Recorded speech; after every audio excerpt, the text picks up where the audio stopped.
इतना बड़ा दुर्दशा कि बुद्ध पूर्णिमा के दिन विश्व धरोहर महाबोधि महाविहार के गर्भगृह में भगवान बुद्ध की प्रतिमा के ठीक सामने पंडितों द्वारा मंत्रोच्चारण के साथ पूजा पाठ कराई गई, और वह भी किसी साधारण व्यक्ति से नहीं बल्कि बिहार के गवर्नर मोहम्मद आरिफ के द्वारा वहां बौद्ध प्रतीक को शिवलिंग मानकर कर्मकांड कराया गया।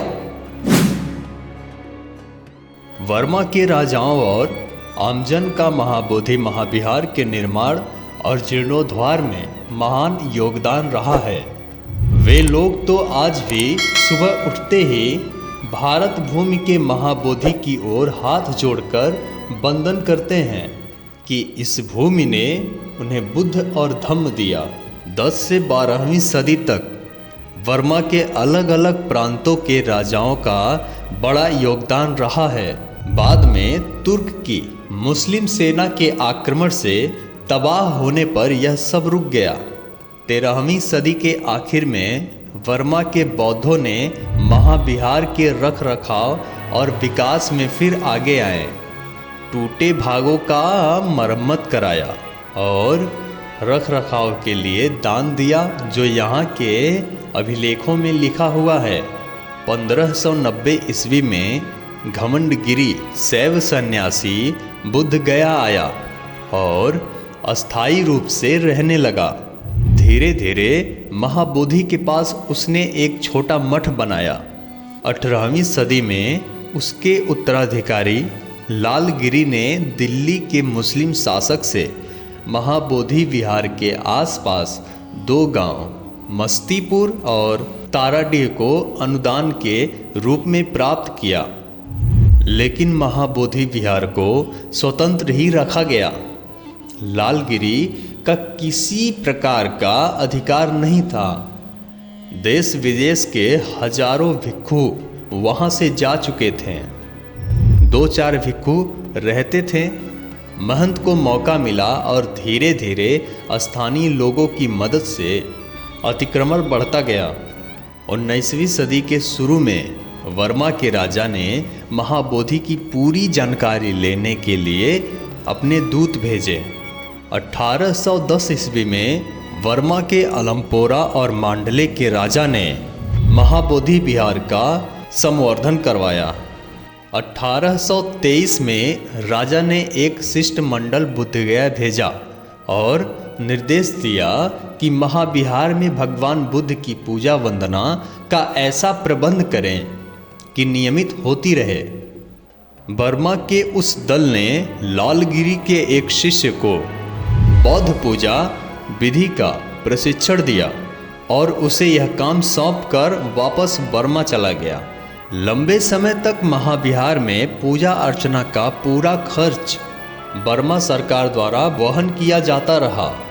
इसके बाद राजाओं ने वहां एक धर्मशाला का निर्माण कराया, जो निरंजना नदी के किनारे महंत के मठ के पास थी। राजा ने 2 बड़े विहार भी बनवाए थे, लेकिन वहां कोई भिक्षु नहीं थे। इसलिए महंत ने धीरे धीरे दोनों विहारों और धर्मशाला को अपने मठ की बाउंड्री के अंदर कर कब्जा कर लिया।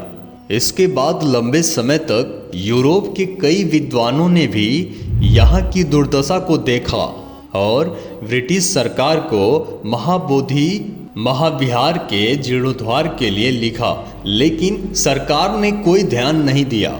आखिर 1861 में मेजर जनरल अलेक्जेंडर आए, पूरा सर्वेक्षण किया और सरकार को आगाह किया कि यदि हमारी ब्रिटिश सरकार इसका उत्खनन और जीर्णोद्धार नहीं करेगी तो फ्रांस और पुर्तगाल की सरकार इसे करेंगे। हमारी सरकार इसे अच्छी तरह से जान ले। मेरे मित्रों, आगे बढ़ने से पहले मैं आप लोगों से निवेदन करना चाहता हूं कि जो भी मित्र अभी तक इस चैनल को सब्सक्राइब नहीं किए हैं तो उनसे हमारा निवेदन है कि इस चैनल को अभी के अभी सब्सक्राइब कर ले, लाइक करके हमारा उत्साह जरूर बढ़ाएं और कमेंट बॉक्स में जरूर लिखें कि यह वीडियो आपको कैसा लगा और किस टॉपिक पर आप वीडियो देखना चाहते हैं। तो चलिए आगे बढ़ते हैं। इतना बड़ा दुर्दशा कि बुद्ध पूर्णिमा के दिन विश्व धरोहर महाबोधि महाविहार के गर्भगृह में भगवान बुद्ध की प्रतिमा के ठीक सामने पंडों द्वारा मंत्रोच्चारण के साथ पूजा पाठ कराई गई, और वह भी किसी साधारण व्यक्ति से नहीं, बल्कि बिहार के गवर्नर मोहम्मद आरिफ के द्वारा वहां बौद्ध प्रतीक को शिवलिंग मानकर कर्मकांड कराया गया। दुखद यह है कि जिस मुख्य प्रतीक के सामने देश विदेश के लोग नतमस्तक होते हैं, वंदन करते हैं, उसकी तरह पीट करके सबने यह वैदिक कर्मकांड किया। ताज्जुब होता है कि गवर्नर इन पंडों के बातों में कैसे आ गए, क्योंकि यह तो संविधान का भारी अपमान है, भगवान बुद्ध के धम्म का अपमान है। विडंबना यह भी है कि बीटीएमसी की अध्यक्ष गया कलेक्टर सहित पूरी कमेटी पंडों के साथ पूजा में खड़ी थी।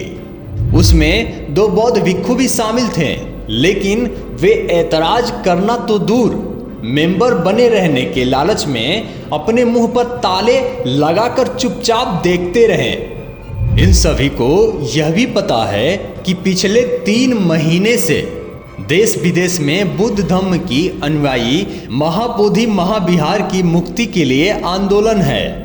हजारों की संख्या में भिक्षु भिक्षुणियां तेज सर्दी गर्मी आंधी तूफान वर्षा में धरने पर बैठे हुए हैं। इसके बावजूद बौद्धों की भावनाओं को आहत करने का यह दुस्साहस महंत के लोगों ने किया, और उसमें गवर्नर भी शामिल हुए। बोध गया का मार्केट, होटल व टूरिज्म देश विदेश के बुद्धिस्ट पर टिका हुआ है, लेकिन बौद्धों से कमाई करने वाले स्थानीय लोग भी मुक्ति आंदोलन के खिलाफ हैं। और बुद्ध पूर्णिमा के दूसरे दिन उन्होंने विरोध में बाजार बंद रखे। महाबोधि मुक्ति आंदोलन में आए नए दिन संकट सामने आ रहे हैं। सरकार बौद्धों की बात सुन नहीं रही है, जबकि महंत के लोग आसानी से मनमानी ढंग से कर्मकांड कर देते हैं, और वह भी बुद्ध पूर्णिमा के दिन जब वहां लाखों लोग आए हुए थे।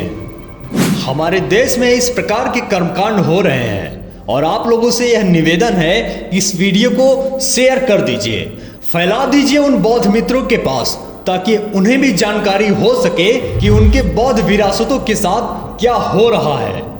तो शेयर कर दीजिए इस वीडियो को। आप लोगों से एक बार फिर निवेदन करता हूं कि जो भी लोग इस चैनल को अभी तक सब्सक्राइब नहीं किए हैं, उनसे हमारा निवेदन है कि इस चैनल को सब्सक्राइब कर लें। और आपके मन में कोई भी सवाल हो तो आप कमेंट में ज़रूर लिखिए। और जो भी मित्र इस वीडियो को अभी तक देख रहे हैं, उन सबको बहुत बहुत मंगल कामनाएं। मिलते हैं आपसे अगले वीडियो में। नमो बुद्धाय।